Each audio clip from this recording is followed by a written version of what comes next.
Well, greetings and salutations, everybody. Welcome to this installment of Open Mic, the show where the mic is open, the floor, as they would say, is yours. What do you guys want to talk about? That is what we're going to discuss here today.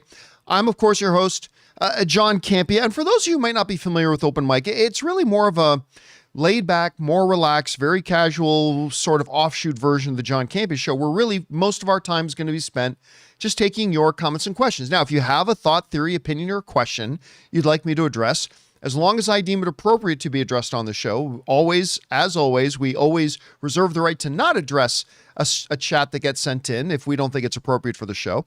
But if you want to get one on, send one in using the super chat feature in the live chat, and we will get around to those in just a couple of minutes. Now, as we always do on Open Mic, what I like to do is I like to kind of kick Open Mic off with kind of one predetermined topic, like just one issue kind of to discuss for a few minutes. By the way, I just got back from seeing Hoppers. I went to go see the new Pixar film Hoppers. I would have already put the out of the theater reaction up, except I didn't have time before we need to start the show. So keep your eyes open on the YouTube channel a little bit later today for when I put up my Hoppers review, at least my quick out of the theater reaction.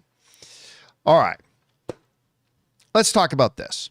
Obviously, the big news of the past, forever, is the fact that Netflix has backed out, and Paramount, apparently, as we talked about the other day, is set to win Warner Brothers and get Warner Brothers. Now, it should be pointed out here, and I cannot stress this enough.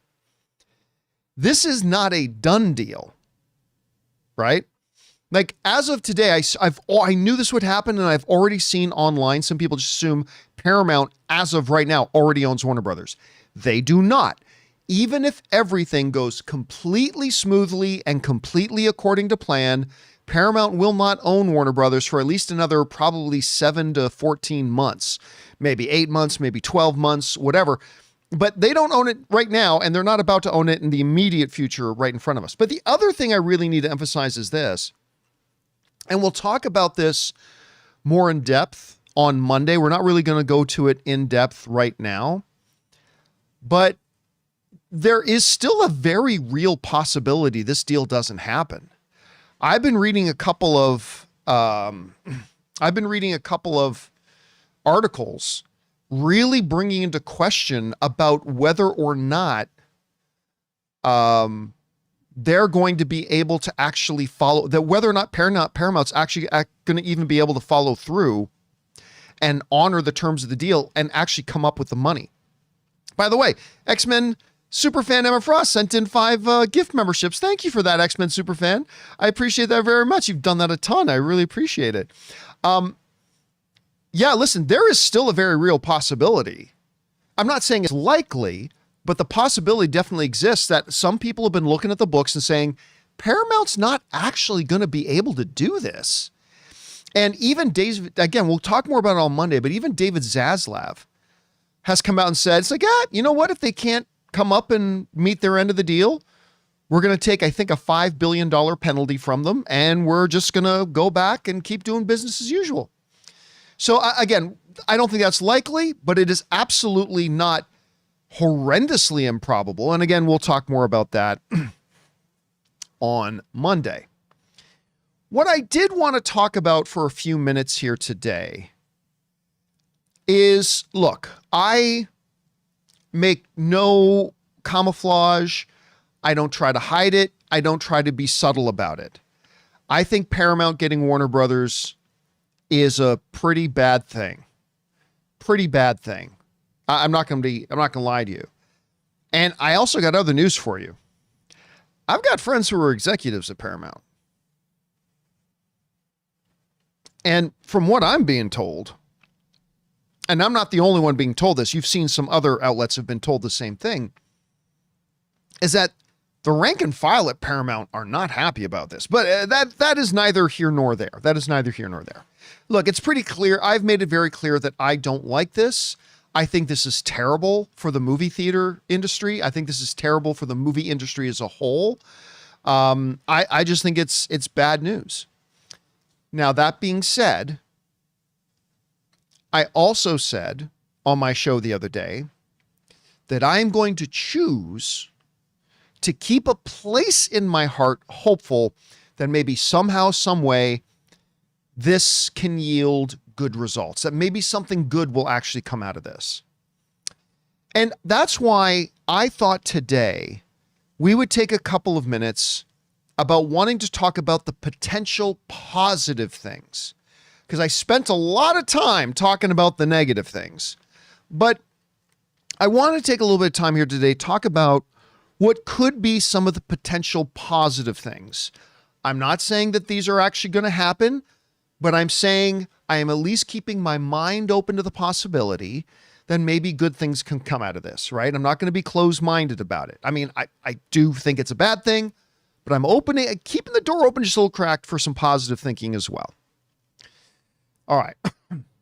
The first potential positive thing that you could choose to look at this situation through is that I don't think anybody denies the fact that David Ellison truly does appear and has for a very, very long time. And this has been spoken of him by people who know him. He is, think whatever you want about him otherwise. From everything we can tell, he really truly is a movie fan. He really truly is a movie fan. And while that is not the most important thing, you can have a great executive who doesn't care squat about movies, but if they're a great executive and they know how to make a business work and they know how to meet the needs of their consumers, that can still be a very good thing. But it's also really good to know that the person at the head of a studio truly is, at their core, a big movie fan.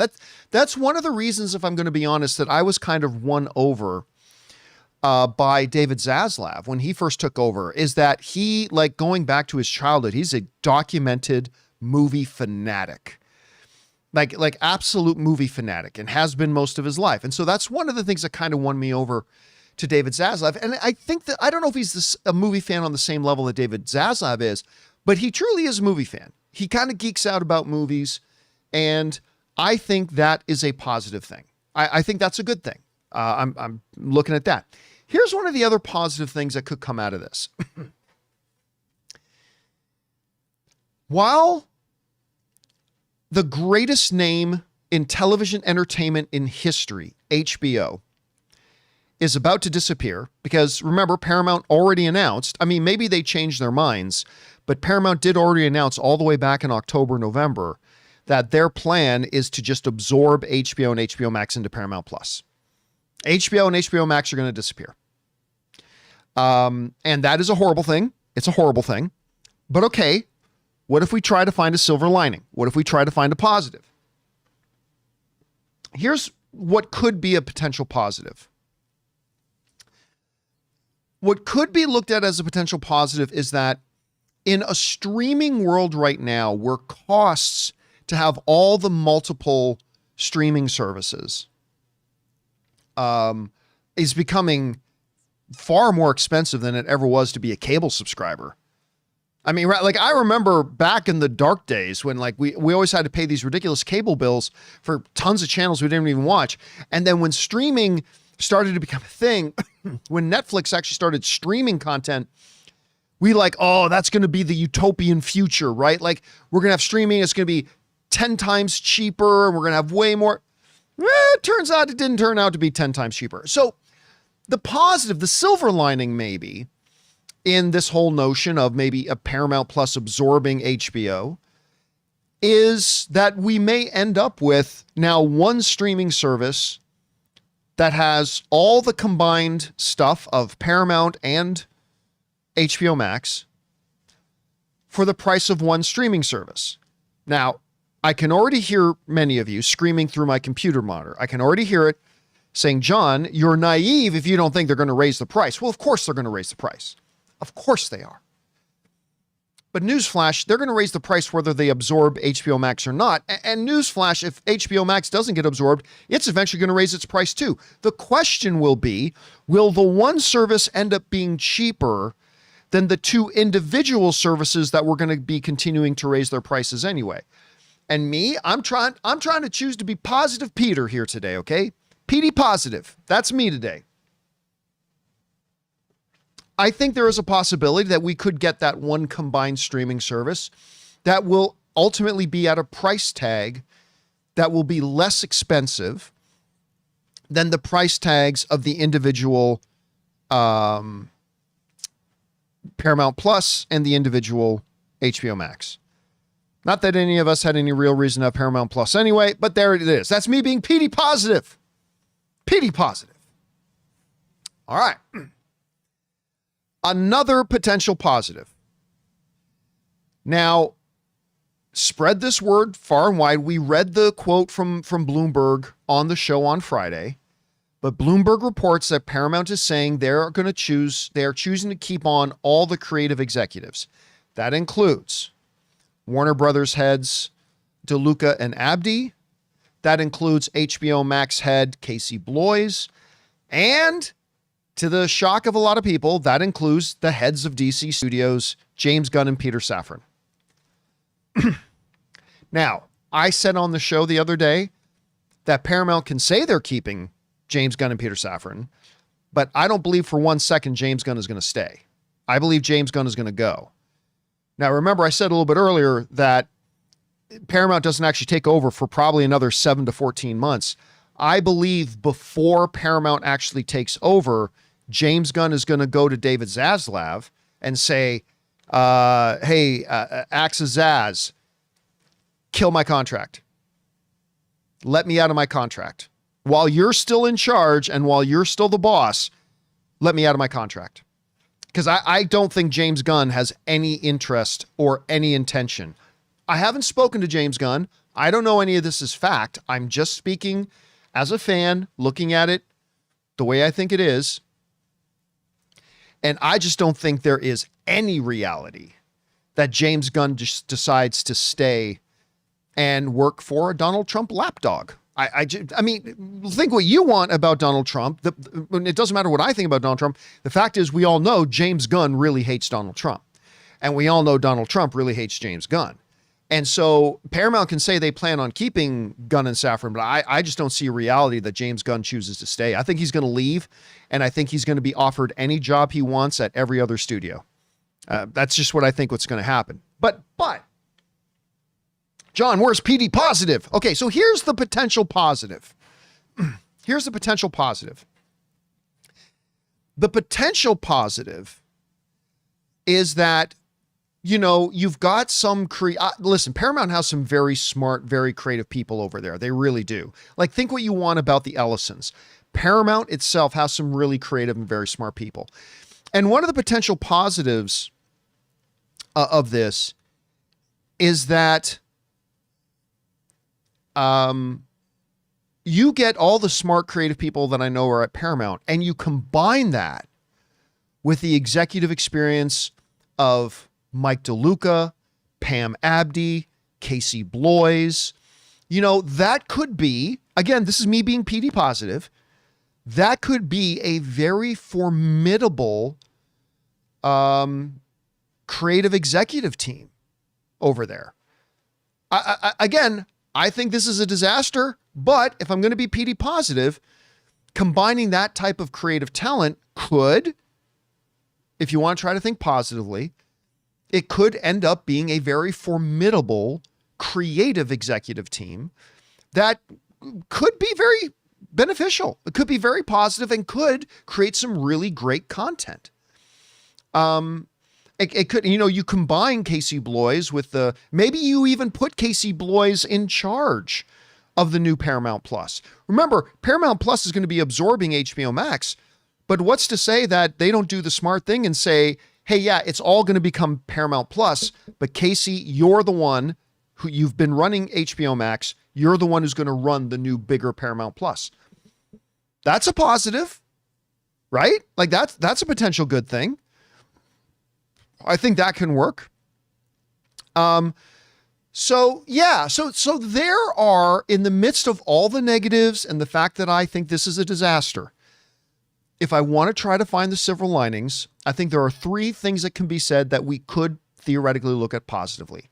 1, I believe David Ellison, whatever else you think of him, I think he is legitimately a big movie fan. And that's a good thing in a situation like this. Number two, a combined HBO Max being absorbed into Paramount Plus. While I hate that in theory, when it is combined, it could offer a better value option for us as consumers, like a much bigger, more robust streaming service for potentially a lower price than what we're spending on the two services individually. That's a potential positive. And the third potential positive I want to throw out there is that with Paramount announcing they want to keep James Gunn and Peter Safran, Mike DeLuca, Pam Abdy, Casey Bloys, even though, let's be honest, James Gunn is not going to stay. He's going to go take a studio head job somewhere else. But just for now, in theory, that combined creative executive talent with the executive creative talent they have at Paramount already, that could end up being a very formidable and powerful and entertaining output that we get from that. So yes, I think this is a disaster. I don't think it's going to end well, but there could be silver linings. And I am choosing to keep a sliver of hope in my heart that this can turn out well.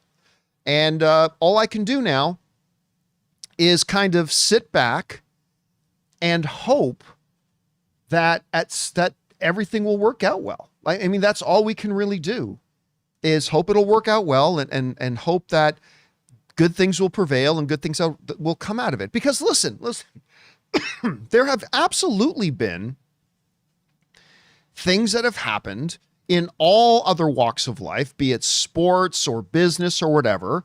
And this has happened to all of us, where we look at something that's happening and think, well, that's a disaster. And maybe 9 times out of 10 it is, but maybe then it actually does work out in the long run and go, you know what? We were against that. And yet it kind of worked out.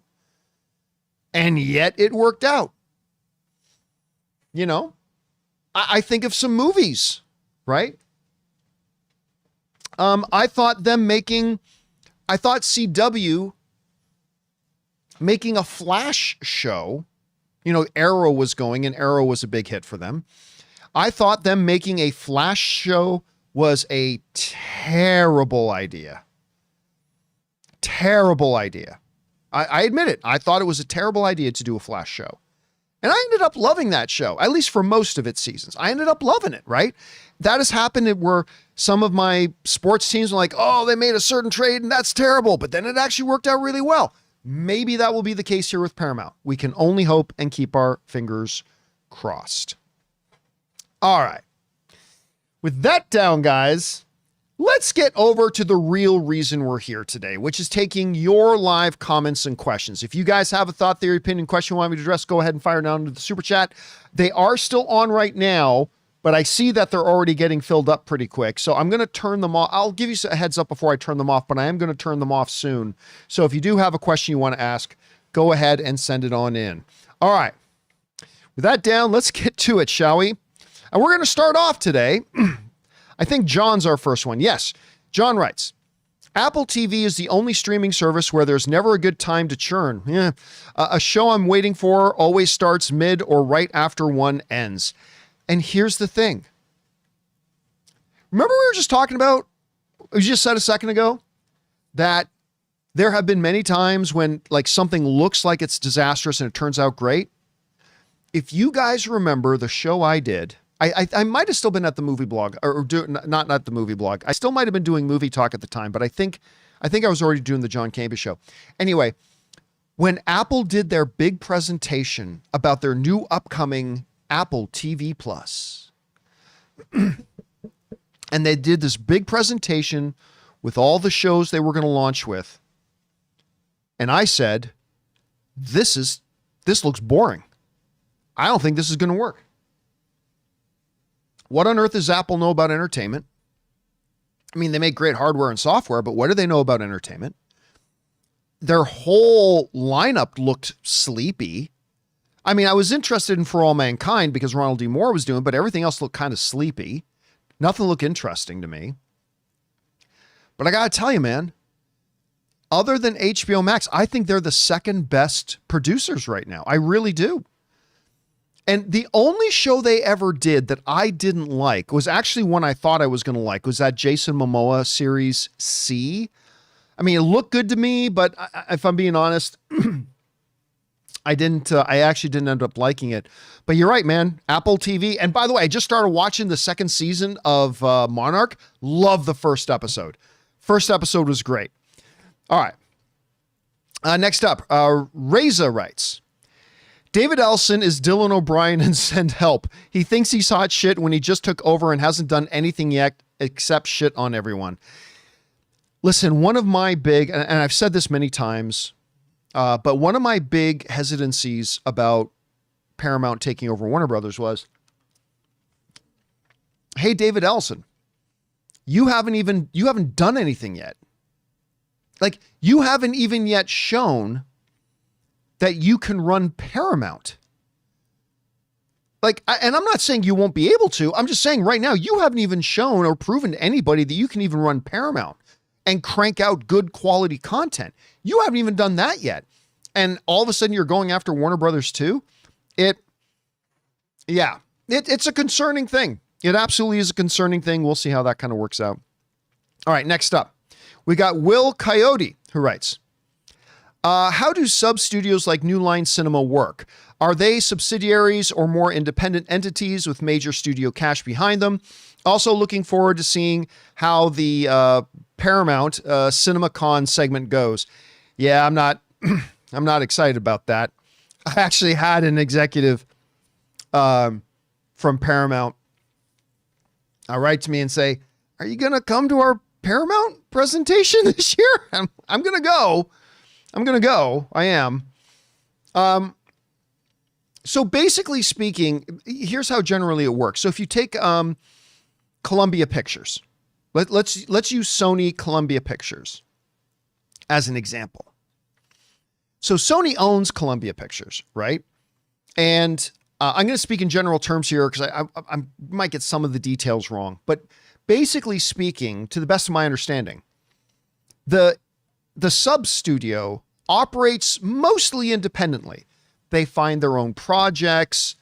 They coordinate all their own production. And then what happens is their parent company, in the case of, say, Sony, Warner Brothers, Disney, whatever, a lot of times the parent company is the distributor, becomes the distribution company. So the smaller independent company produces the films, and then the parent company takes those films and does the distribution on them. So they operate fairly independently. They find their own projects, and they don't have the money of the parent company behind them. But if I understand it right, and I think I have this right, is that the parent company gives the subsidiary company an annual budget. Sometimes the sub company is expected to really carry their own books. You generate your own profit, you operate with it, and stuff like that. So, but basically speaking, the workflow, if you will, is the sub studios with their budgets will create their own movies that they choose, pick, and produce. And then those movies get handed over to the parent company to utilize their distribution arms to be the distributor of the film. So there's that. All right. Thanks for the question, Will. Next up, Joe Rendazzo sends in a $20 super chat. Thank you, Joe. Appreciate the support, man. And he writes, I got so mad hearing the news, I canceled my Scream 7 tickets. Well, that's a good thing, just because you don't have to watch Scream 7. 90 minutes before I was supposed to see it. I was only going because I enjoyed the last two. As always, F Paramount, and happy belated birthday, John. Well, I mean, look, whatever we think of Paramount, and I have my own thoughts, I would never want other people to make decisions about what if there's a movie you think you might want to see, go see it. Although I think you're dodging a bullet with Scream 7. It is horrendous. But listen, if you really want to see it, go see it. I guarantee you going to see it is not going to make the difference between whether Paramount can actually afford to buy Warner Brothers or not. So don't worry about it. But yeah, man, listen, I think to me, the part that was most surprising wasn't that Paramount upped their bid, which is what I've been saying for months is what they need to do. Like, instead of crying like David Ellison, whining like a little bitch everywhere, where, Netflix, where. I've been saying for months, what Paramount should do is just shut their mouth, know their role, and up the bid. Like, legitimately up the bid. They finally actually, give credit where it's due, they finally actually did it. Right? They upped their bid. And so I'm not surprised by that. I mean, it's the right thing to do. It's if they really wanted it, you just shut your mouth and up your bid. Quit crying like a little bitch. And they did. Respect. The part that surprised me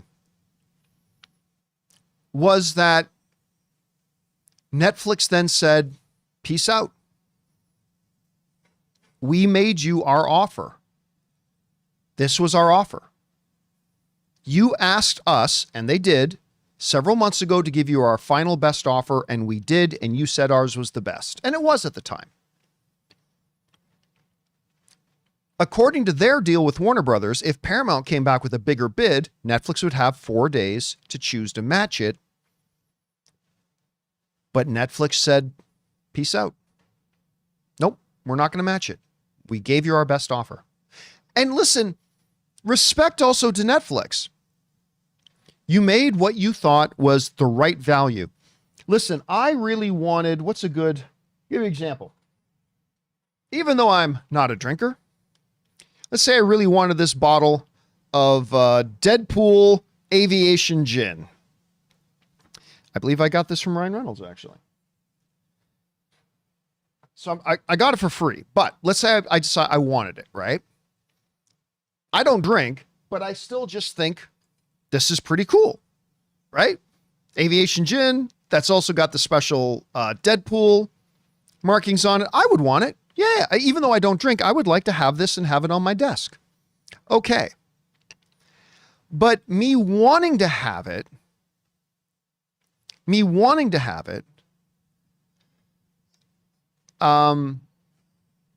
is contingent upon what do I think it's actually worth for me to have this sitting on my desk. I'd pay $20 to have. I think it's a pretty cool thing. I'd pay $20 to just have this sitting on my desk. I might even think it's worth $30. But just because I want this sitting on my desk does not mean you can come to me and say, great, give me $1,000. No, but you said you want it on your desk. It's not worth $1,000 to me to have it on my desk. Netflix wanted Warner Brothers, but they wanted it at the price that made sense to them to have Warner Brothers. And Netflix, trying to keep doing good business, Netflix believed that what Paramount is paying for Warner Brothers is beyond the value. That it just doesn't make economic sense for them. It doesn't make business sense for them to pay that much for a property that they do want, but not at that price. You know, I said this on my show the other day, and I didn't make up this saying. You've heard the saying before, right? The right house at the wrong price is the wrong house, right? The right house at the wrong price is the wrong house. Warner Brothers was the right house. Netflix wanted it. But at the wrong price, it's the wrong house. And but to me, that was the surprise. Like, that was the surprising thing to me, was that they backed out of it. By the way, guys, just so you know, I am going to be turning off the super chats now because we've got as many in there as we can handle. And I don't want to be here for 2 hours today because Ann and I got plans for tonight. So I want to make sure I'm available for that. All right. Let's keep things going here, shall we? Where did I leave off? We left off with, we did John, we did Wayne. Oh no, that was John. Okay, Wayne, we're at. It's crazy. Yesterday, Paramount winning Warner Brothers was the worst news I heard. Me too. Fast forward 8 hours today. Happy for the show today. John, it's a great escape. Well, thank you for that, man. Yeah, I appreciate that. And yeah, again, stunned, kind of stunned by the whole thing. I'm not going to lie. While I'm choosing to be PD positive, my authentic feelings underneath are very pessimistic. And I think this will be ultimately very damaging for the movie business as a whole. I think it'll be very damaging for us as film fans. But again, choosing to remain optimistic. So we'll see. Anyway, I'm glad you're here, Wayne. Thanks for sending that in, man. Next up, Empire Strikes Back to the Future writes, does Netflix dropping out of the bid for Warner Brothers mean that they're no longer interested in joining the theatrical business? See, that's a great question. Rob and I were having this discussion. And I think I mentioned this on the show the other day. I think Ted Sarandos is now very interested in the theatrical business. And I said on the show on Friday that I have a friend of mine. That's a friend, Rob knows him too. There's this guy that Rob and I know who wrote to me, and I really like his theory. I think before Paramount takes over, there's a chance old Teddy Sarandos gets on the phone and says, hey, Mike DeLuca, hey, Pam Abdi, love what you've done at Warner Brothers Studios. Why don't you come on over here to Netflix and you help us build a theatrical business? Now, here's the problem, though. Here's the problem.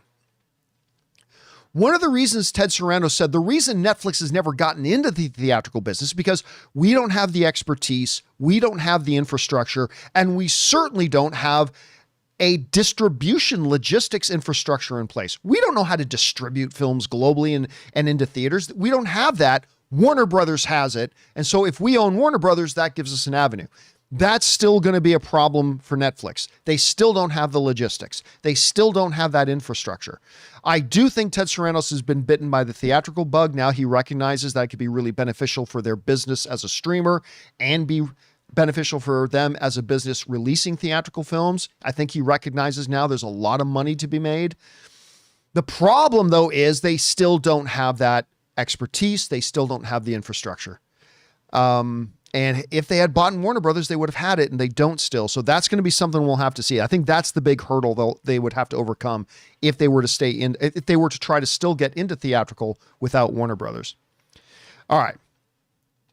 Next up, Drew Gretsch writes, just finished reading Project Hail Mary, and I haven't felt this type of hype for a movie since Dune 2. Epic science fiction blockbuster that will also go down as one of the great films of all time. Well, okay, let's slow our roll a little bit on talking about the greatest film, one of the greatest films of all time.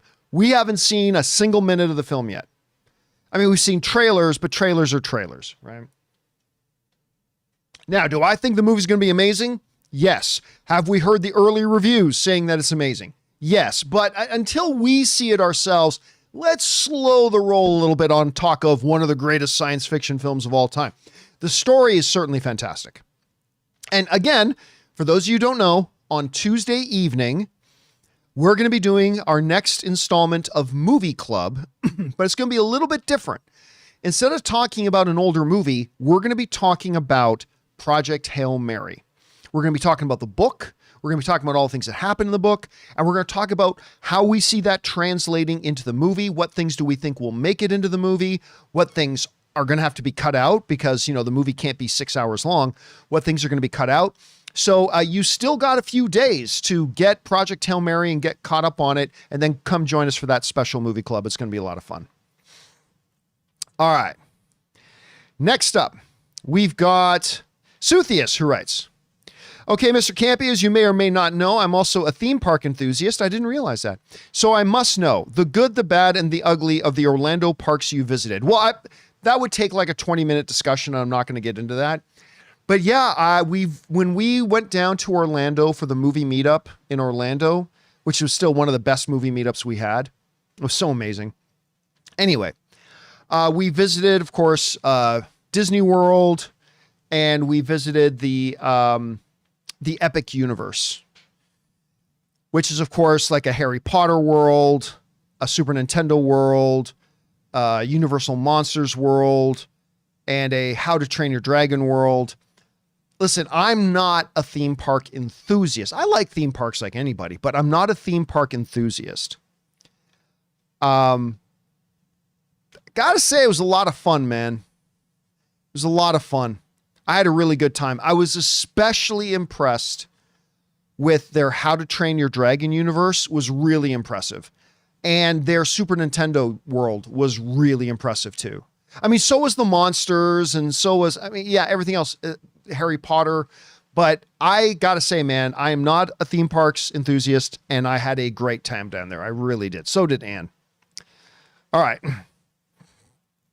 Next up, Orange Hand writes, how often do studios take an original spec script and rewrite it to be part of an existing IP franchise? And are there any famous examples? There is a famous example. Oh, damn it. What was it? It's right on the tip of my, see, this is the hard part about taking questions live, is that, like, I wish I had a minute to just do a little bit of research on that and figure out which one it was.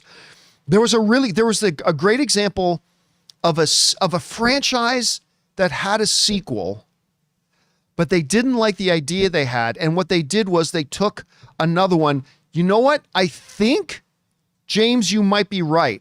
I think it might have been Die Hard 3. Don't quote me on that. I could be wrong.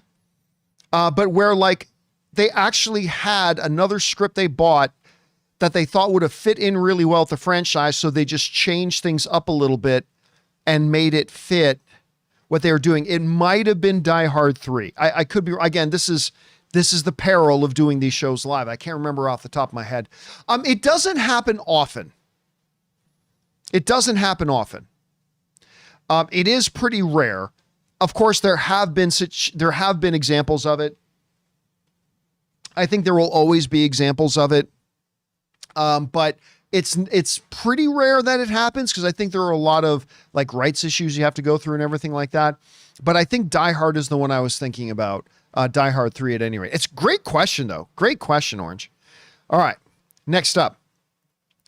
Alfie for President writes, hey, John, just a thought. With the success of Barbenheimer and soon to be Doomsday, do you think Disney missed an opportunity to have Devilorian Day?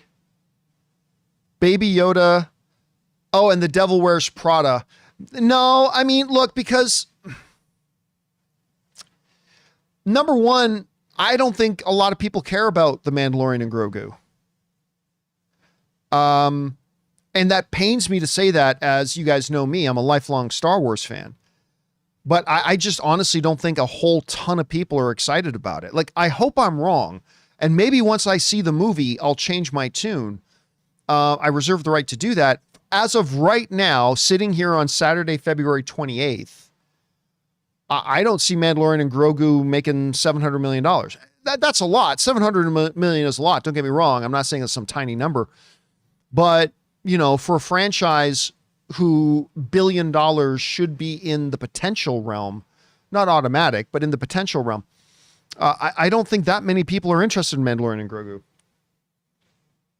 And so I don't think you can make or manufacture this big double header thing like Barbenheimer, like Doomsday. I think you need a property that'll be a little bit. Now, the Devil Wears Prada 2 could absolutely be one half of a new Barbenheimer sort of situation, but I don't think Mandalorian and Grogu could be. It's just not, I just don't think it's big enough. Could be wrong. Hope I'm wrong.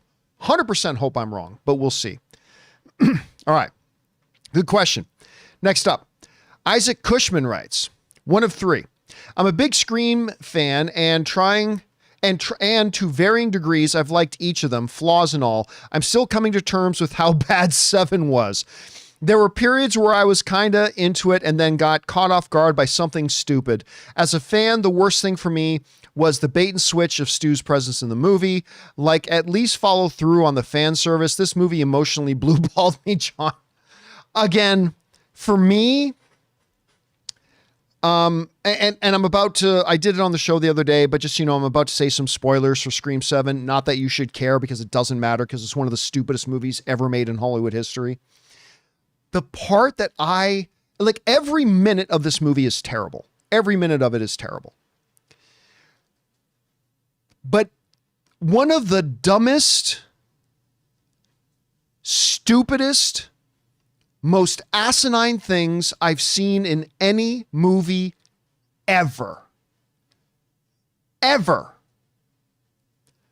was that scene, and I went into it in detail on Friday, but Nev Campbell's Sydney is at this television studio with Gail, Courtney Cox, doing a live broadcast trying to coax Stu into calling in. Sydney gets a phone call from the killer saying, hey, I'm at this bar where your daughter is and I'm about to go in and kill her. Sydney, being a mom, understandably, is like, oh my God, I've got to get to my daughter, right? So runs out of the studio without telling Gail where she was going, runs out of the studio, goes to the car, but it's Gail's car, tries to open the door to drive away, but of course it's Gail's car. She doesn't have the keys. Gail has the keys. At this point, Sydney has a decision she has to make. Would it be faster and more efficient and give me a greater chance of saving my daughter if I, A, take 30 seconds to run back into the studio, get Gail and or her keys, come back out here, get in the car, and drive to the bar? Is that the option you should take? Or B, do you go, I bet I can run to the bar in like 15 minutes? Obviously, the answer is A. You take 30 seconds, you run in, you get the person or her keys, and you get in the car and you drive there in a minute. But no, not in Scream 7. Not in Scream 7 logic land, ladies and gentlemen. No. Sydney, in all her motherly wisdom, decides, nah, I'm just gonna run. I've been doing my cardio. I'm just gonna run. Yeah, it's gonna take me like 15 or 20 minutes to get there, but I'm just gonna run. So instead of going back in to get the keys to the car, remember, her daughter's life is on the line. She decides she's gonna runsies. Oh, and by the way, doesn't bother calling the police, of whom her husband is the chief of. Never bothers calling the police. It's like, I can't run and dial my phone at the same time. Don't be silly. I need to keep running. It is on. Listen, we've all seen movies. Who said that? Notoria says she's got to get her steps in. We've all seen movies, right? We've all seen movies where the character in the movie does something just completely dumb. Like, we've all seen it.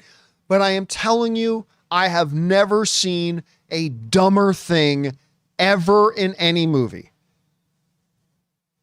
Like I said to Rob, I said, at least don't insult our intelligence as an audience. At least have her go in and get Gail and then come out and find out that her car had been sabotaged, that her tires had been slashed, that somebody pulled the radiator, or I don't know, something to sabotage the car, and then left with no choice, start to hoof it. I mean, at least do that. But she literally is like, oh no, the car's locked. Guess I better just run. Oh, and don't call the police. Don't call the police. Just run. And it is one of the, I can't believe how insulting that whole thing. And by the way, that's just one example of how bad this movie was. Just one example of how truly, truly bad this movie was. The best thing about this movie,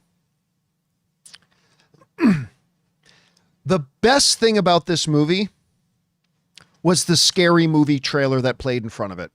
as MGD is asking about. Did you see the Scary Movie 6 trailer? Listen, I'm going to tell you right now, I am not a fan of the Scary Movie franchise. I think they're mostly just pathetic and stupid. I don't find them funny. Whatever. They played the trailer to Scary Movie 6 before Scream 7. Guys, I got to tell you, it's hilarious. Like, I couldn't believe how funny it was. Just the trailer. And, you know, who knows? Maybe all the funny moments in the movie are in the trailer. Maybe that's the case.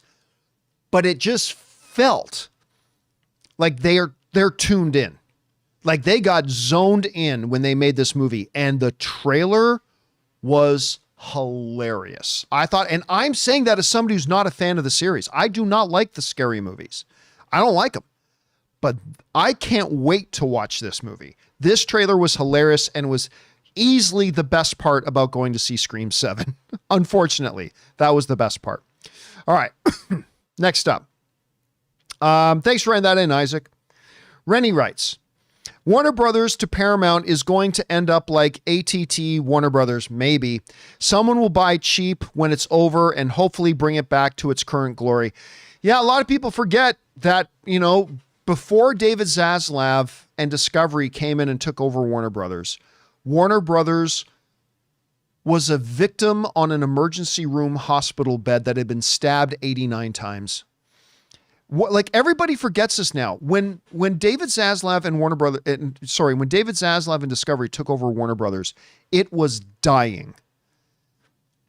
And I don't know how many arguments I had to have with people about, like, well, we don't like what Warner Brothers is doing. Well, listen, Warner Brothers literally wouldn't exist today if it wasn't for, like, David Zaslav saved Warner Brothers. He saved it. Nobody else taking over that company would have been able to save it. It was bleeding out. It was on life support. It was dead as a doornail. And David Zaslav and Discovery came along and salvaged it, and they saved it. And now they're selling it for $110 billion. $110 billion.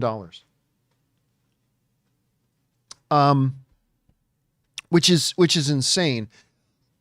Now, the one advantage, though, that Paramount has is that when AT&T owned Warner Brothers, they knew nothing about the entertainment business.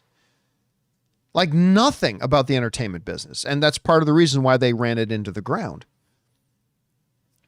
At least Paramount, you have a lot of executives over there that, well, Paramount is also a movie studio. So hopefully Paramount owning Warner Brothers will go much better than, say, AT&T owning Warner Brothers. Galvanatris is saying, then why sell it?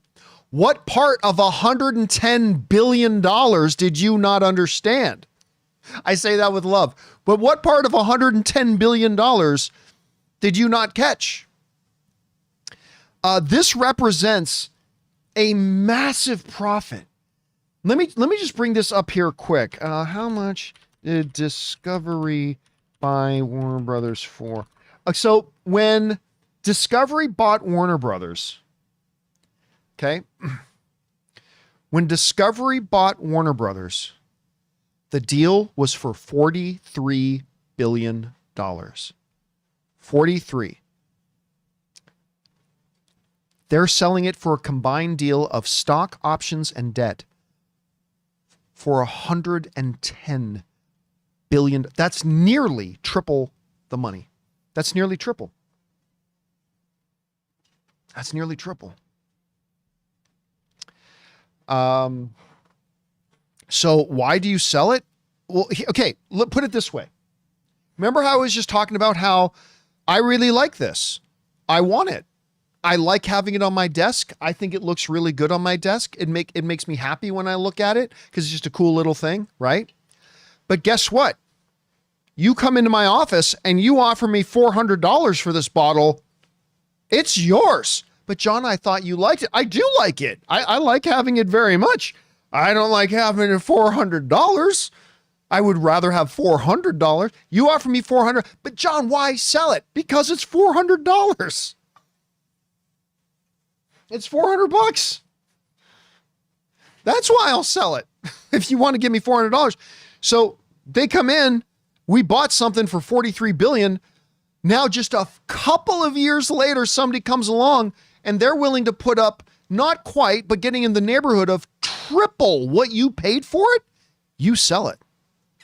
You sell it. You absolutely sell it. 100%. And you know, Adele is saying, weren't you for it before you against it? Yeah, listen, when Paramount announced that they were interested in buying Warner Brothers, I thought there could be some really interesting potential upside there. That was initially. But as I've always said, what intelligent people do is that when more information gets put in front of you, you reevaluate what your position is. When you're presented with new information, you reevaluate your position. What idiots do is they say, I think this. Now, no matter what new information comes along or what new pieces of evidence get shown to me, I'm not going to listen. R.E. Trump supporters when the Epstein files come out. Anyway. Nope, not going to listen. No, as I started to see more and more how Paramount was conducting themselves, when I found out that Paramount planned on cutting $6 billion out of Warner Brothers, which is going to result in tens of thousands of job losses, when I found out that they were planning on absorbing HBO Max into Paramount Plus, all those things were new information, and all of those things made me go, yeah, this is terrible. This is absolutely terrible. So yes, 100%. Not only was I for the Paramount deal when it was first announced and later changed my mind about it as new information became available, I also, don't forget, when Netflix entered the bidding war, I initially said, I think that would be the worst case scenario. Netflix is the worst case scenario. But as time went on and Netflix started to lay out what their plans were, when they started revealing what their motivations were, and when I started to see the data that proved it would be in Netflix's best financial interest to do all the things that they were saying they were going to do, I changed my mind. I went from thinking Paramount was a good thing at first to being convinced with new evidence that it was terrible. And I went from thinking that Netflix getting Warner Brothers at first was terrible to changing my mind once new facts got put in front of me and once new information got put in front of me. I am somebody who changes my mind. I remember I thought the Harley Quinn animated show was a terrible idea. I watched the first episode. That's new information. And I'm like, nope, I was wrong. This show's amazing. That's what people should do. That's what people should do. Anyway. All right, let's keep going. Next up, where are we at now? We're at Sven, who writes in, Nathan Fillion has been teasing something on Instagram with Firefly castmates the past couple of days. He said that it's not for a podcast, con, or crossover. What could it be? Is it possible we're getting more Firefly? I don't think so. One, I don't think the audience is there for it anymore. Now, listen, don't get me wrong. I would love to get more Serenity / Firefly. I would love to get more Serenity Firefly, but the reality is it only ever lasted one season. The movie Serenity, which I think is one of the best science fiction.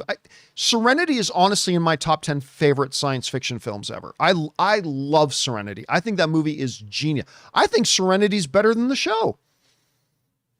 I mean, it's really just one, the Firefly and Serenity, it's all just one thing really, but I thought the movie was even better than the show, and I love the show.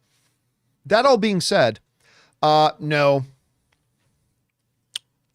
I don't think they're bringing it back. And if for no other reason, Nathan Fillion is still doing The Rookie. That show's a big hit for them, The Rookie. And it's, to the best of my knowledge, it's still going. So I don't know what it is they're going to do. Maybe they're all going to get together and finance and produce new comic book stories of Firefly and the crew of the Serenity, but I don't think it's a new show. I hope I'm wrong. I would love to see more Firefly. I would 100% love it. Hell, Nathan Fillion, I will give you this $5 million bottle of Deadpool Special Aviation Gin for you to do more Firefly. Hey, Danik just said an interesting idea in the live chat there. Maybe it's a Firefly animated. You know what? That could happen. That could happen. A Firefly animated series. They could do that. I don't know that they are, but that could be a pretty good one. I'd be down for that. All right. Next up, we've got Alex, who writes 1 of 2. Started to read Project Hail Mary last Thursday evening to get ready for the movie club. Thought I might be done by Tuesday. Finished it today, 1 p.m. It's awesome and fun. I'm happy. Without using complex figures of speech, the author tells an enrapturing and emotional story. Listen, what's his name again? Weir? Is that the guy who wrote The Martian and wrote Project Hail Mary? I think it's Mark Weir. Help me out in the live chat. Correct me if I'm... Andy Weir. Thank you. A Brave Coward and Danik were the first ones put in there. Guys, I have a rule. I don't know if many of you, some of you, I'm sure you know this. I have a rule. That rule is, if a movie is coming out that's based on a book, I will not go back and read that book until I see the movie first. The reason being is because I want to be able to watch the movie with a totally clean slate and not be biased by the book. I want to be able to judge, evaluate the movie on its own merits, not about did they do the things in the book that I wanted them to do, right? So I have a rule for myself. If there's a movie coming out about a book, I will not read the book first. Rob convinced me to break that rule for Project Hail Mary. And I'm so glad that he did. I've now gone through the book 3 times this year. Gone through it 3 times. And it's absolutely phenomenal. Guys, I can't emphasize it enough. If you have not read or gotten the audiobook and listened to it, Project Hail Mary yet, do it. Do it. It's absolutely fantastic. And I cannot wait to see them. And I'm not surprised you got through the book faster than you thought you would, Alex. You know, I think Rob was saying that, I think this is the one he was saying it about. I think he said that when he first got the book years ago, that he read it through in one sitting. I think he said he literally read the entire Project Hail Mary in one sitting, which, you know, it's hard to stop. Once you start with this book, it is hard to stop. All right. Thanks for that, Alex. Next up, Colin Mullis writes, are you familiar with the X-Men Krakoa storyline? Yes. And would you like to see them adapt it in the MCU someday? Honestly, no. Honestly, no. Look, I'm not saying it didn't work in the comic books, but bringing into the MCU a giant living island and all mutants have figured out a way how to resurrect themselves and reincarnate themselves. And Orcus is just another version, really, of whatever department was always after the mutants. Look, I'm not saying the Krakoan storyline in the comics did not have its value, but I don't think that works well for a movie. And I think it's so weird. Like, I just think it would be alienating to a lot of general movie-going audiences as well. Again, I'm over the whole giant living island thing and mutants resurrecting themselves and reincarnating themselves. And I just think it's fine for the comic book. I myself would not be interested in them making that a thing. I'm just not interested in them making that into a movie, but that's just me. All right. Thanks, Connor. Next up, we got John Early, who writes, two pros I can think of. 1, Warner Brothers games will survive. I'm not sure it wasn't going to survive anyway. Anyway, and 2, the Movies Anywhere app will finally get Paramount movies on it. That's all, I guess. Here's the thing, though. Why? Why do you think Paramount movies? First of all, I use Movies Anywhere a little bit. I didn't realize Paramount movies were not on Movies Anywhere. Can anybody in the live chat confirm that? Is right now our Paramount movies not on Movies Anywhere? Anyway, let's assume for a second that you're right. And I don't know that you are, but let's assume for a second you're right. Them buying Warner Brothers does not in no way means all of a sudden Paramount will have their things on there. Hobbs is saying, no, they are not. Okay, that's interesting. I didn't know that before. See, I learn something new every day doing this show. But just because they're buying Warner Brothers does not at all mean that Paramount things will now be on there. So I'm not saying it can't happen. Obviously there's reasons to think that they could, but it does not automatically mean that. So just keep that in mind. All right, next up. Cool Ranch writes, John, you mentioned Paramount might try to buy another studio if they didn't get Netflix. Yes.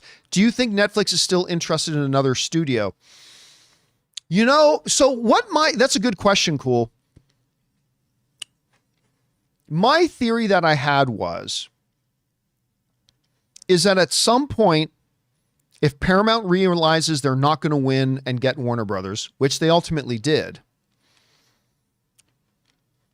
I said, I think what David Ellison is going to do is then change his focus from Warner Brothers to NBC Universal, because Comcast, who owns NBC Universal, has implied at least and made some overtures that they may be open to selling off their entertainment division with NBC Universal. And if Comcast is indeed kind of open to the idea of selling off NBC Universal, then I said I could totally see Paramount moving on from Warner Brothers and going after NBC Universal. Okay, so now Paramount is getting Warner Brothers, so that takes NBC Universal off the board for them. But could Netflix now go,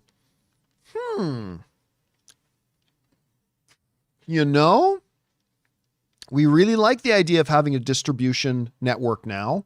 We really like the idea of having this arm that can be more involved in the theatrical business. Maybe NBC Universal could become attractive to Netflix.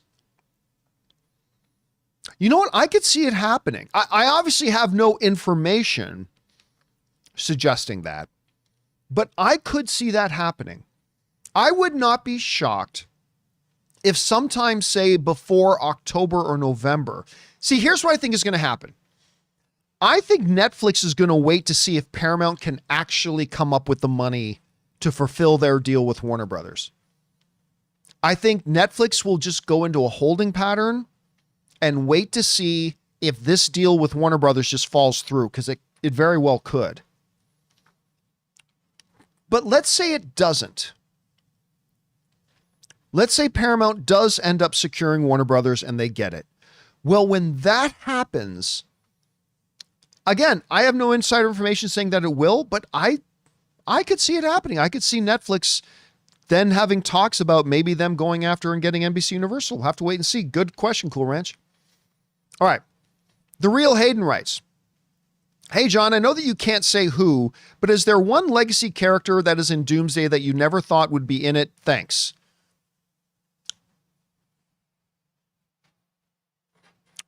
Yes. Yes.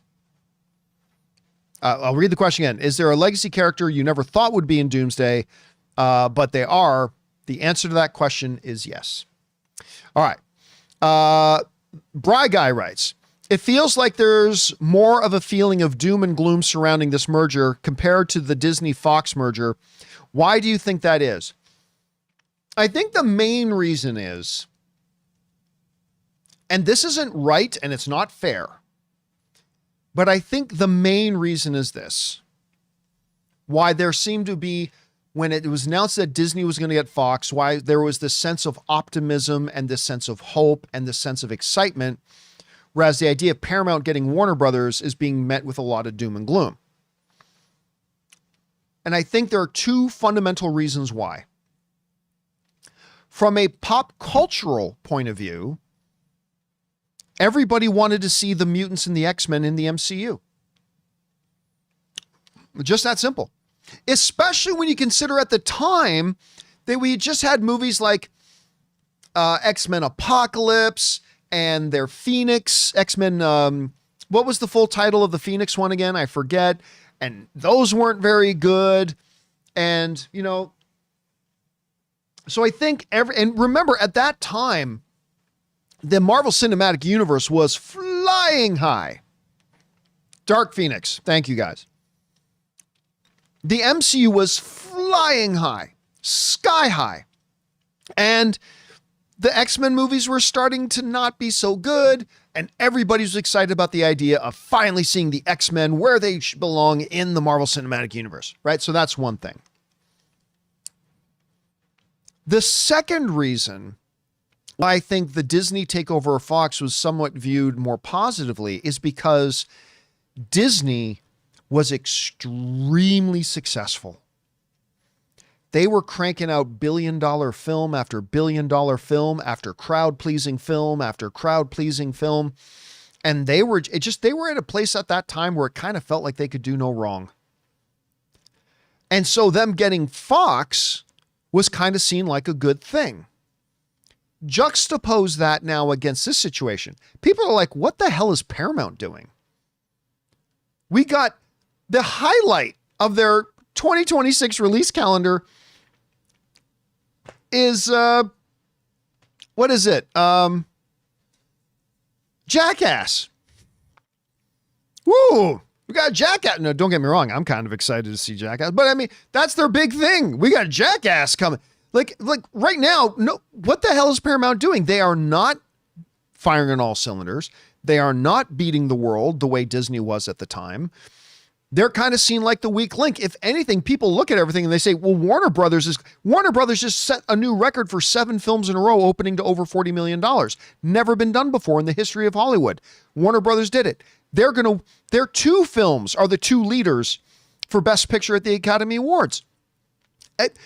If you look on paper, who's the more successful studio and going stronger right now between Paramount and Warner Brothers? It's Warner Brothers. Warner Brothers is going much better right now. Warner Brothers is putting out the much better movies right now. Warner Brothers, right? So in the Disney situation, Disney was killing it. They were on fire and everybody wanted to see X-Men in the MCU. This situation is very different. Paramount is the weaker of the 2 studios. They got nothing going on right now except the hope that maybe we'll get a Top Gun 3 someday. And yeah, so it's a great question, but I think that's the reason why there was a lot more positivity around Disney taking over Fox, whether that's right or wrong. But I think that's why there was more positivity there than there is in this situation here. Good question, Bry Guy. All right, next up. Fortress of Superheroes, right? Superman's now grossed $624 million from 616. Good for them. I mean, again, that's way more money than I ever would have thought Superman would have made. Way more money. It is incredible how successful that film was for DC to reestablish their new DC universe. Evelyn writes, do you think Ellison will tell Gunn not to do things like have Superman represent immigrants or stop wars easily interrupted as the Gaza conflict? Look, I'm going to say this. I don't know that this is absolutely true. I hope I'm wrong, but I think David Ellison is Donald Trump's little bitch. I think every hole on David Ellison's body is a Donald Trump fuck toy. So I think he will do whatever. I think David and Larry Ellison will do whatever they think their overlord, dark master, mumra motherfucker, Donald Trump will tell them to do. Which, and again, hopefully I'm dead wrong about that. Hopefully, you know, he's like, hey, politics is one thing, but I want to run a successful movie theater business or movie studio business. And hopefully I'm 100% wrong about that. Hopefully I am. But again, I don't think we're going to get to find out because I don't believe, I don't believe for a single second that James Gunn is going to stay. I think he's going to get out of there. I think he's going to stay right up until Paramount actually takes over. And I think before that happens, he is going to, again, I have not spoken to James Gunn. I don't know that this is true. This is just me as a movie fan looking at the situation and making a guess. But I don't believe for 1 second that James Gunn is going to stay. I think he's going to go to David Ellison sometime in the next 6 to 10 months. And he's going to say, once he's done production on Man of Tomorrow, like I think he's going to make Man of Tomorrow. But after he's done production on it, I think, again, I'm just guessing. Don't hold me to it. I could be totally wrong. I have no insider information. I think he's going to go to David Zaslav and say, would you please let me out of my contract and release me while you're still in charge and while you're still the boss of Warner Brothers? Can you release me from my contract so I can go elsewhere? I might be wrong. I hope I'm wrong. But I don't think James Gunn is going to be there for us to find out. All right. Next up, we've got Chef Rigo writes, hey, John, long time no super chat. Good to have you, Chef Rigo. Happy belated birthday. Thank you so much. I also hated Scream 7. I'm glad we went with friends and not with a date. The one thing I will say about Scream 7 is I'll give it this. When the movie was done and Ann and I were driving home, we had a lot of fun complaining about the movie. And sometimes we see bad movies where we don't even bring it up. But like Scream 7 was so bad, we laughed a lot and we had a lot of fun talking about how bad the movie was. And hopefully, Chef, you and your friends were able to do the same thing. At least I hope so. All right, good to hear from you, man. Next up, we got Dice, who writes, hey, John, longtime fan. Thank you, Dice. Started watching back in the AMC days, and thanks for all the content you've put out over the years. Thank you, man. It's my pleasure. Curious if you'd ever consider doing the call-in or video messages again. Oh, that's an interesting question. So back a number of years ago, we experimented with two different things. One, we had a hotline where people could call into the hotline and leave, instead of a super chat, they could call into the hotline anytime 24/7 because we had a phone number for it. And you left a message, and then we would pick out a couple of those audio messages to play and answer on the show. I really liked those. The problem was twofold. Number one, not many people actually used it. So we started recognizing that a lot of times it was just the same people calling in every time. Now, because there weren't a lot of people using it, it meant that the quality of questions was getting lower and lower.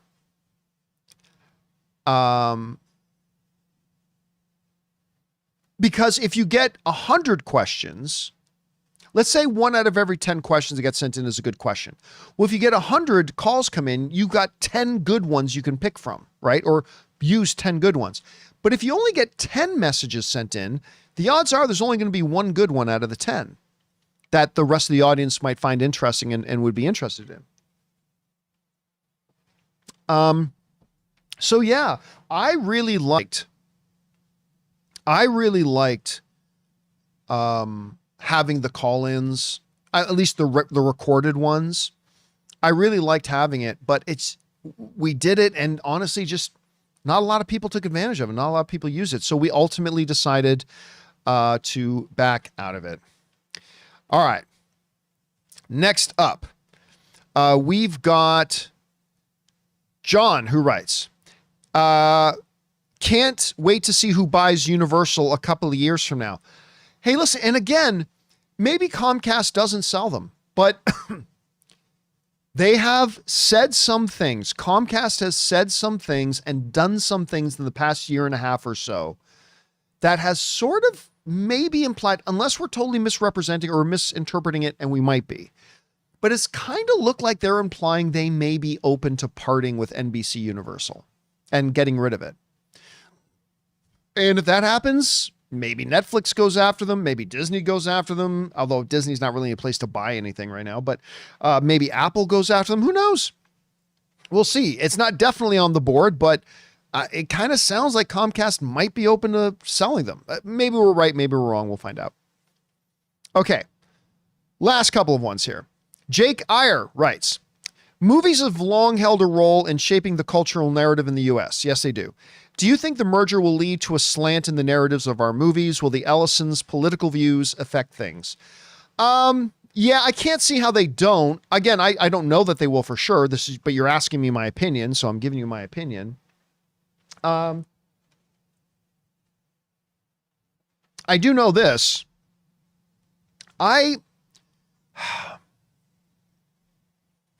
Okay. Storytellers should be allowed to tell their stories. And then audiences should be allowed to pick which stories appeal to them and they want to watch.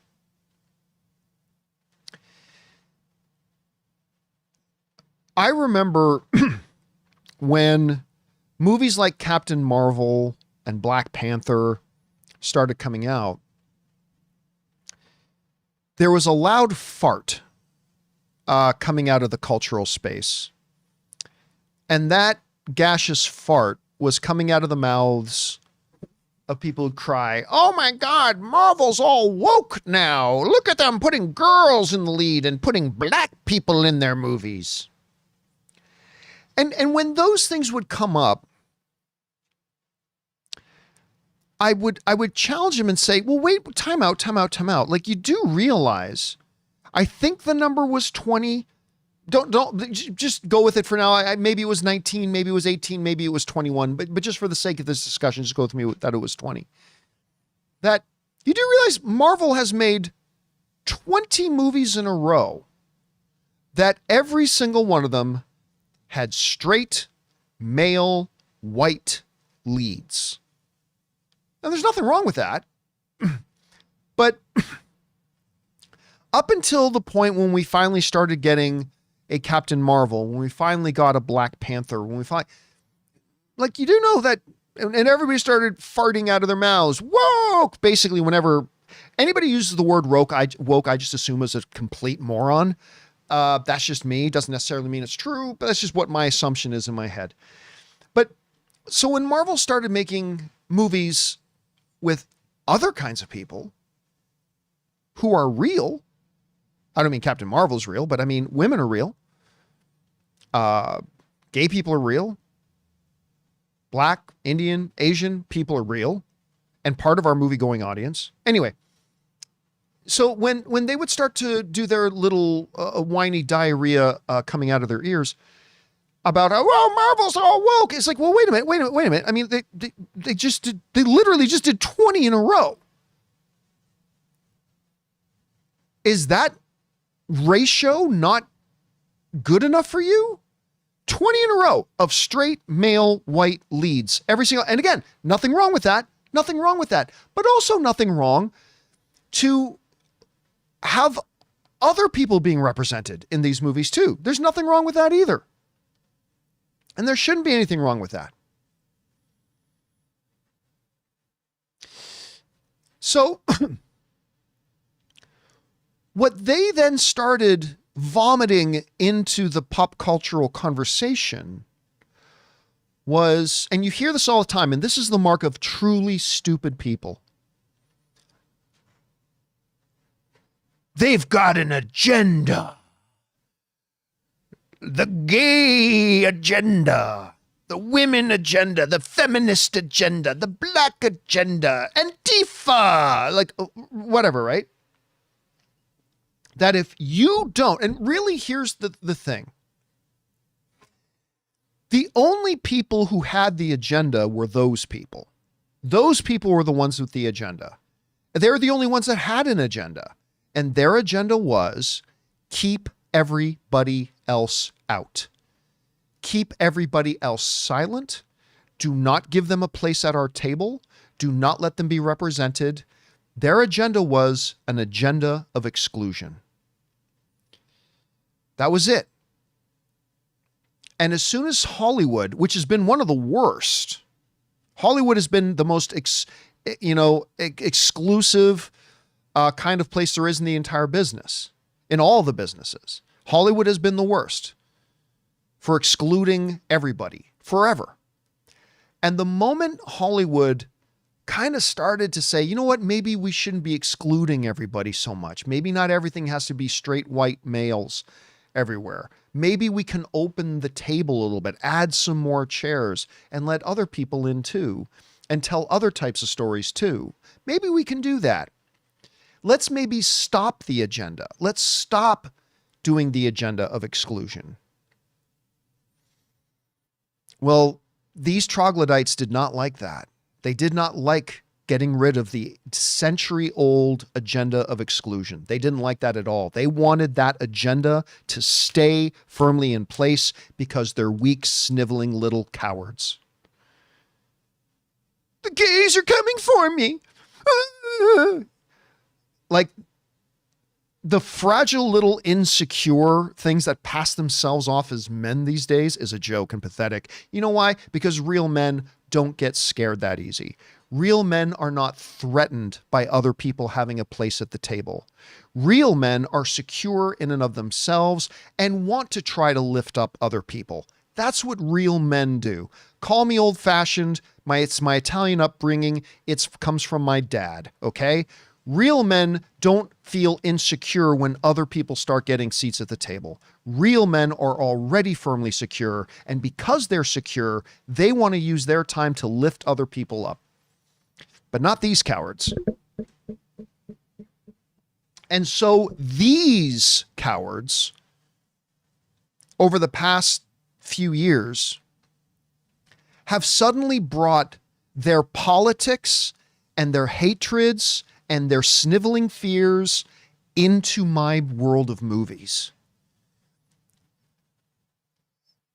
And all of a sudden, last 10 years or so, my beloved world of movies has also become a political battleground because they bring their vomit into it, their agenda, their fears, their bigotry. And if you don't curtail to their fears, if you don't genuflect to their agendas, and if you don't continue on exclusion, the gays are coming, oh no. And that's the thing that drives me nuts, is that it's the people who scream and cry, agendas in the movies, are the ones bringing the agenda into the movies. Tell 20 movies with straight white. I am a straight white male, and I am a proud straight white male, and I love seeing my movies with straight white males. I totally do. Love it. And I love being straight, white, and male. I love it. But guess what? That doesn't mean I don't think somebody who's not me shouldn't have a seat at the table too. Grow the fuck up, you sniveling little cowards. Anyway. So, do I think that Paramount, Warner Brothers, under people who are also under the thumbs of such sniveling cowards, might bring those agendas to bear in their movies? I hope I'm wrong, but I kind of think so. Again, I could be wrong. I hope I'm wrong. And I'm leaving room that maybe there's a possibility that's not true. Going to be hoping for it. Thumbs up. Hope it goes well. So yeah, that's kind of my thing. Again, you asked me the question, so be careful when you ask me a question because I just might give you an answer. Yeah, so there's that. Anyway. All right. Let's see here. Next up, why am I having a problem getting this to open up? Also, there we go. Okay, sorry. Got stuck there for a second. Next up, we've got Silent Ghost, who writes, no more films like Sinners or One Battle After Another anymore. Well, certainly not. Listen.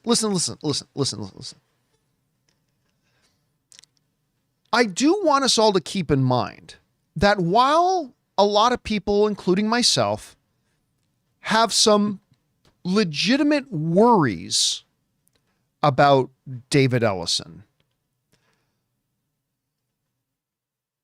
I want us to remember that at the end of the day, he wants to make money. Always trust other people's greed. Always trust other people's greed. He wants to make money. He wants to have a successful studio. I mean, all the numbers all clearly show you don't have to make movies that are woke or not woke, whatever, but you make anti-woke movies, you go broke. I mean, that's just been proven 1,000 times. Anyway, he is a business owner. He truly loves movies. I believe David Ellison truly loves movies. And I am leaving room, while I have some reservations and I have some fears and I have some anxiousness about what he's going to do, I also keep in mind that, again, that he's primarily a business owner. He's a corporate guy. Corporate guys are always greedy. I trust in that greed. And that maybe he'll just continue to go on that, hey, listen, yeah, studio executives, Pam Abdi, Mike DeLuca, if you've got a script on your table that you think can make us some money and you think can win us awards and bring prestige to the company, make those movies. So far, to be fair, we haven't seen any evidence. Well, we haven't seen any evidence of David Ellison doing anything, but we haven't seen any evidence of David Ellison blocking those kinds of movies. Pardon me. We haven't seen any evidence of David Ellison blocking. To be fair, we haven't seen any evidence that he's doing that. So do I have some apprehensions about that? I absolutely do. And I think for good reason.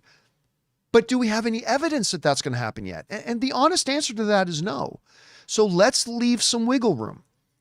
Let's leave the door open a little bit, like a crack that maybe at the end of the day, being a corporate guy, being a business owner, being somebody who loves the movies and wants to have the most successful movie studio in Hollywood, maybe he will be guided by those principles instead of the darker ones.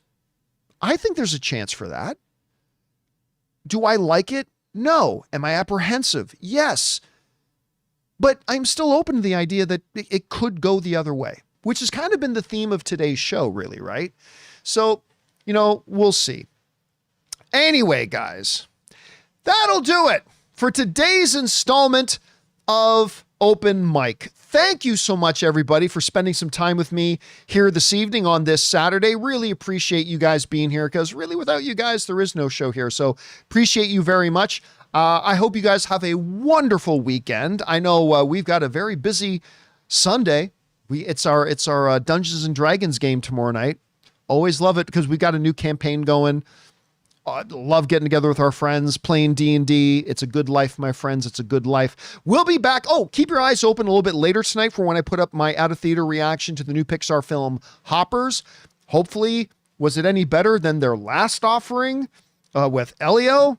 That one was a disappointment. Well, we'll see how Hoppers is. Anyway, we'll see you guys again on Monday. That'll do it for me for now. My name's John Campea, and until next time, my friends, bye-bye.